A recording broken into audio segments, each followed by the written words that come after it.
menonton video ini, jangan lupa like, comment, dan subscribe. Jika sudah, kita lanjut ke videonya. Om Swastiastu. Selamat pagi anak-anak. Pada video kali ini, Bapak akan menjelaskan materi pembelajaran tematik terpadu, tema 1, subtema 1, dan pembelajaran 2. Namun sebelum ke pembelajaran, kita berdoa terlebih dahulu supaya pada pembelajaran hari ini kita dilancarkan. Untuk itu doa disilakan.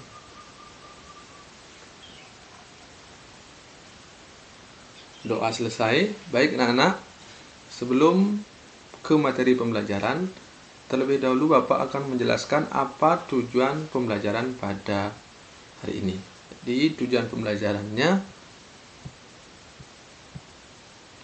jadi pada subtema 1, yaitu tumbuhan sahabatku, ada 4 tujuan pembelajaran.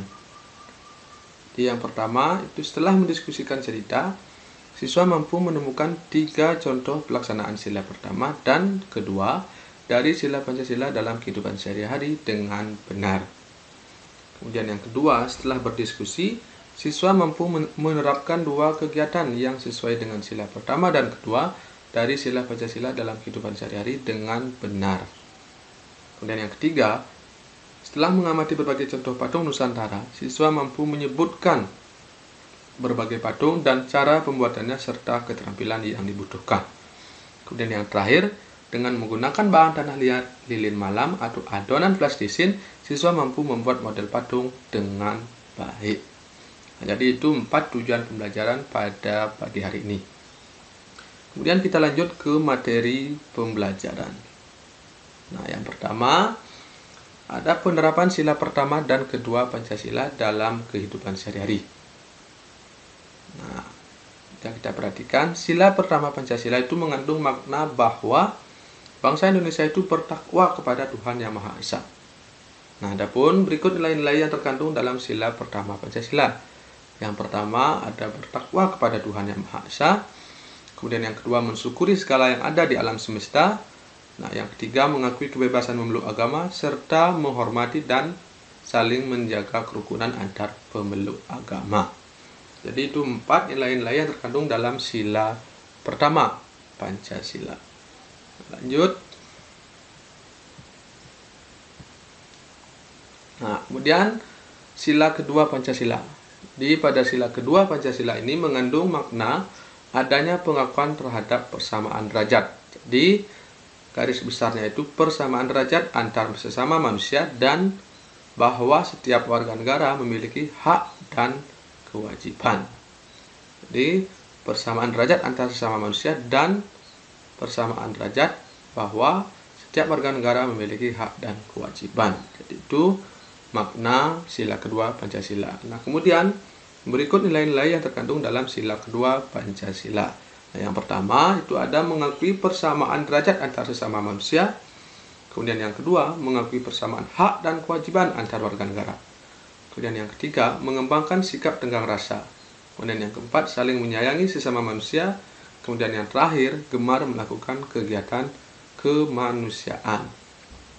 Nah, dalam hal ini, misalnya saling membantu kalau ada teman yang terkena musibah. Nah, kemudian lanjut. Nah, sekarang anak-anak coba perhatikan gambar berikut. Yang pertama ini gambar apa? Kemudian yang kedua sampai terakhir. Nah, kemudian anak-anak lanjut jawab 2 pertanyaan di bawah. Nah, yang pertama, sikap atau perilaku apakah yang terdapat pada gambar-gambar di atas? Jadi pada soal pertama, anak-anak disuruh menentukan perilaku apakah yang tanpa atau dilakukan pada gambar. Jadi gambar pertama ini perilaku bagaimana, kedua ini bagaimana, ketiga sampai gambar terakhir. Nah, kemudian yang kedua, nilai-nilai Pancasila dari sila keberapakah yang terkandung dalam sikap di atas. Jadi setelah anak-anak mengetahui perilaku yang dilakukan oleh seseorang pada gambar di atas, kemudian anak-anak tentukan dari perilaku tersebut apakah masuk ke dalam sila pertama ataukah sila kedua Pancasila. Jadi itu untuk soal nomor 2. Silakan anak-anak kerjakan. Untuk soal ini anak-anak bisa diskusikan dengan teman yang lainnya. Nah, kemudian lanjut.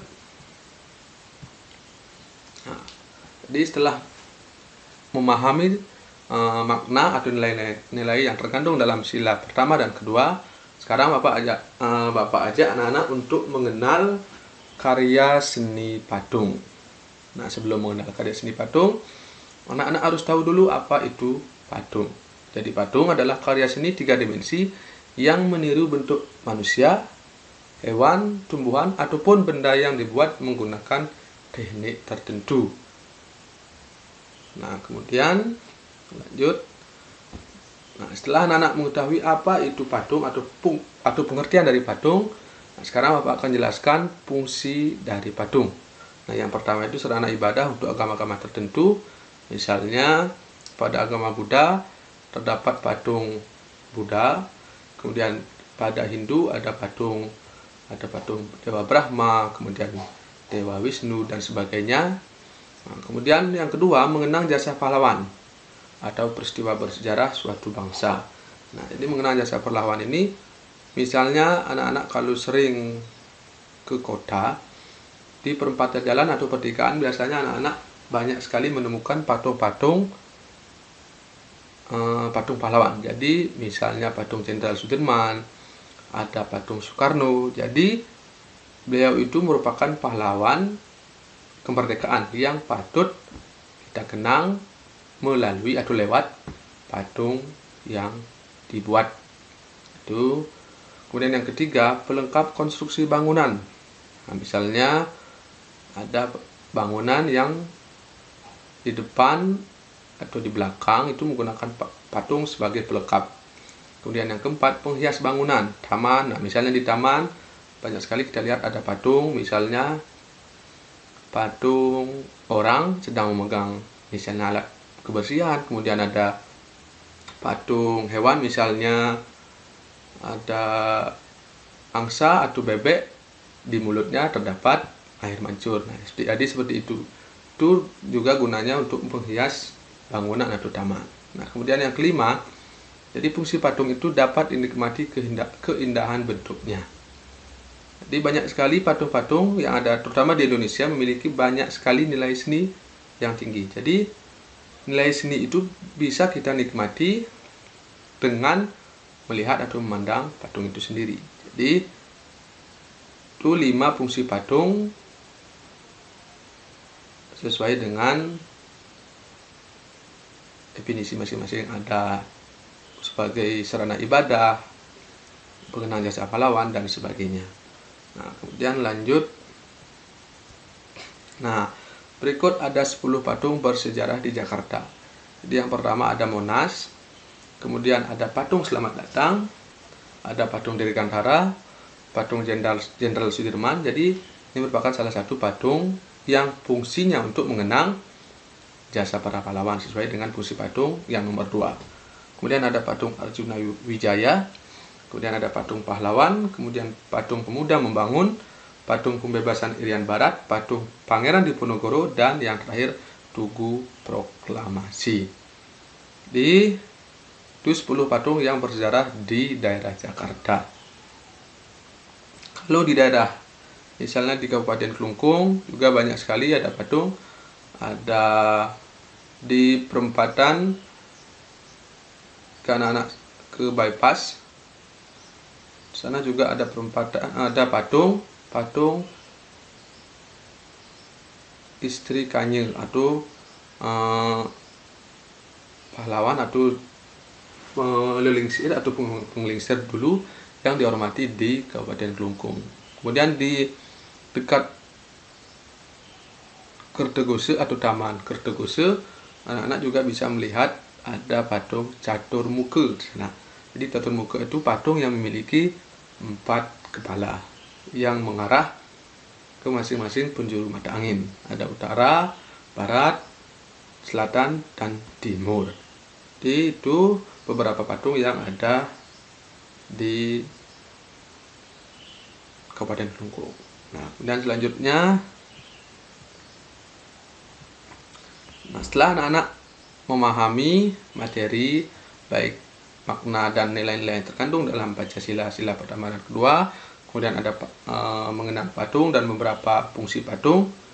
Nah, sekarang Bapak ingin tahu sejauh mana kemampuan anak-anak terhadap materi yang sudah Bapak jelaskan. Nah, di sini Bapak siapkan beberapa soal untuk menguji kemampuan anak-anak dalam memahami materi pada pembelajaran 2 ini.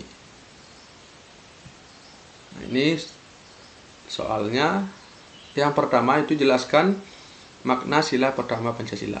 Kemudian yang kedua, sebutkan nilai-nilai yang terkandung dalam sila kedua Pancasila. Untuk soal nomor 2 ini minimal anak-anak menyebutkan 3 nilai-nilai yang terkandung. Kemudian yang ketiga, apa yang dimaksud dengan patung. 4, sebutkan fungsi patung.